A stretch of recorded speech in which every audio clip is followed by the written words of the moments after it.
Hello friends, I am Chevee. Welcome to my shed. How are you doing today? How's life in your world? How's things where you are? I hope everything is good and great and wonderful. Everything here is fantastic.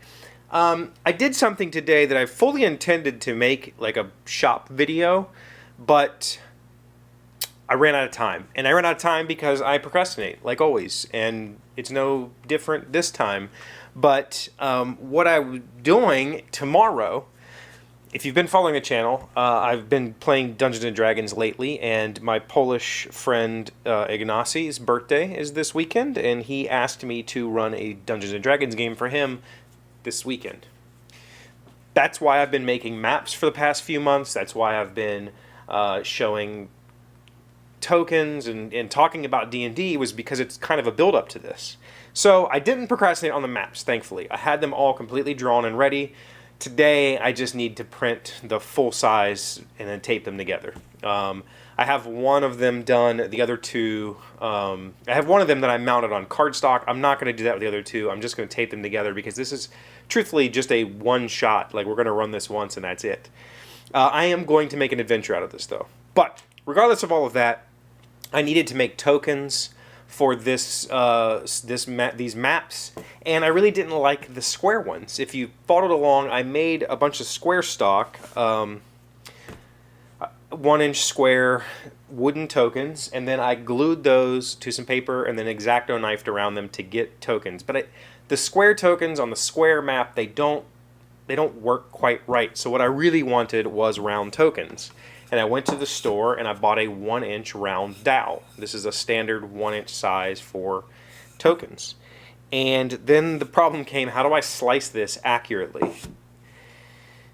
And I thought about that for a long time. You can cut a dowel on a bandsaw, but it's a little bit dangerous. It can spin. Now, this thing was 4 feet long or something when I started, so I'd have a solid grip on it, but it was still a little bit dangerous. And bandsaw blades tend to leave a complete mess. I could do it on a miter saw, my chop saw. It's got a good blade on it, and I think I could get decent results, but I was afraid of them being completely torn apart from that. And what I really needed to do is figure out how to successfully cut this. I think I've seen this method somewhere else. I have no clue where it is, so if you know, let me know.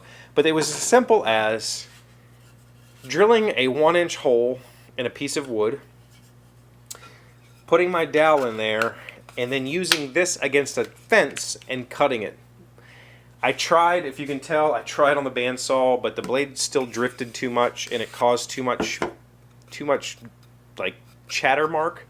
This is poplar, so it's not super hard, but it would be too much effort to sand them clean. So I ended up using the table saw, which I didn't want to do because I lost a lot of material to the kerf of the blade.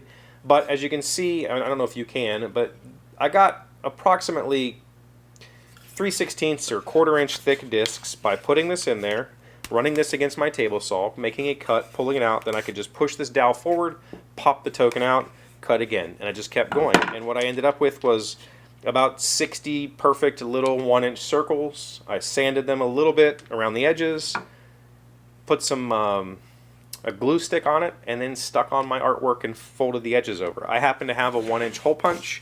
As it turns out, this is exactly 1 inch. My 1-inch hole punch is more like, I don't know.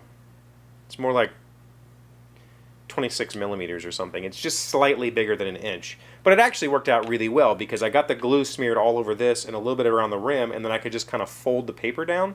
So it makes it so that it's not going to lift up very easily, and it kind of gives a little bit of color. That's the other thing.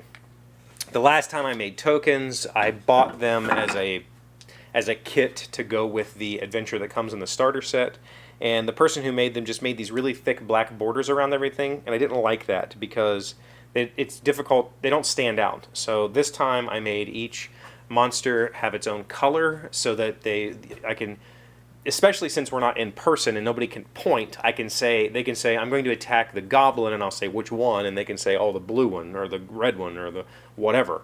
So I think that's going to work out really well. I'm really excited for it. Like I said, I fully intended to film this and do a little video of how it works, but I think it's pretty simple. If you've never done it before, it's really easy to figure out. Just drill a hole.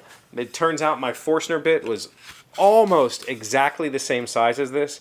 I would say this is slightly bigger than 1 inch, or my Forstner bit is, I'm talking like 64th of an inch smaller. So it was, at first it was really tough to push this in. The way I solved that was just leaving the Forstner bit in my drill press and kind of wiggling this and raising and lowering. So it just barely scraped the side of this enough that it's a nice smooth fit.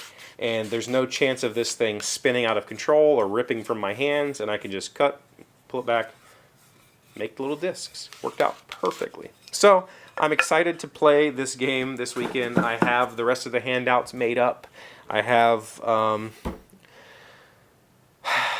lot that I've made for this little scenario, and if I'm going to tell you the truth, I've started to write a story based on, or loosely based on, actually this scenario is loosely based on a story that I wanted to tell, and I've actually started to write that story, so we'll see where it goes. But wish me luck. I'll let you know how it goes next week. Thank you for being here, as always. Thank you for liking and commenting and subscribing, being amazing friends and wonderful people. I really appreciate you, and I will see you again on Monday. Today's word you should know to sound smart is commodious. It's an adjective meaning very spacious. Though commodious, the Barrows Cape Cod home is austere and lacks charm. Commodious. C-O-M-M-O-D-I-O-U-S. My commode is pretty commodious. Do you call it commode where you're from?